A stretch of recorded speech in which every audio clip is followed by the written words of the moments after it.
ఎన్నాళ్ళు కలుసుకున్నాం. ఆ ఏమిటి కథా కబాబిషు కబుర్లు కబుర్లు ఎప్పటికప్పుడు దాటేద్దామని చెప్పు. ఇప్పుడు 9 నెలలుగా ఆడతావు ఈ దొంగాటం. అబ్బే ఇందులో దొంగాటక లేదు దొరాటక లేదు. మేకలాగలం నా ఇంత దగ్గర తప్పించిన చూస్తావా? నెల ఒకటికి 30 రూపాయలు చొప్పున 9 నెలలకి 270 రూపాయలు తక్షణం తప్పదు. 270. అవును 270. దానికే ఉంది బాబాయ్. ఆ రోజు రాని బాబాయ్.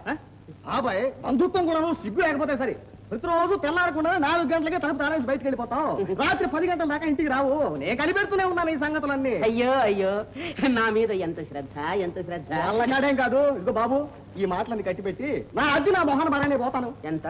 నెల ఒక్కింటికి 30 రూపాయలు చొప్పున 9 నెలలకి 270 రూపాయలు. 270. తెల్లారకుండా 4 గంటలకే తలుపు తారేసి బయటకు వెళ్ళిపోతాం.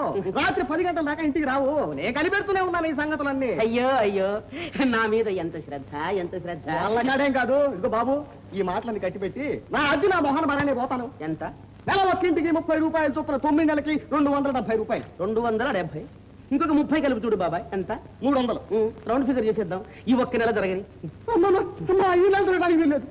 బాబాయ్ నువ్వేమన్నా సూర్యుడివా చంద్రుడివా? ఇది కాలచక్రం తిరుగుతూనే ఉంటుంది. తథాస్తు. సత్యం పలికావు బాబు. బాబు ఇక్కడ గొడవ పెట్టకండి. మా వ్యాపారం చెప్తాను. వెళ్ళిపోండి బాబు. చూసావు బాబాయ్ మన వల్ల వాళ్ళకు కూడా డిస్టర్బెన్స్. వాళ్ళకి చెప్పొచ్చావు నీతో. నాకు కావాల్సింది అద్దె. అబ్బా అద్దె అద్దె అని అరిచి అరిచి అలిసిపోయినావు. దా ఆహ్లాదంగా కాఫీ తాగొద్దు. నాకు కాఫీ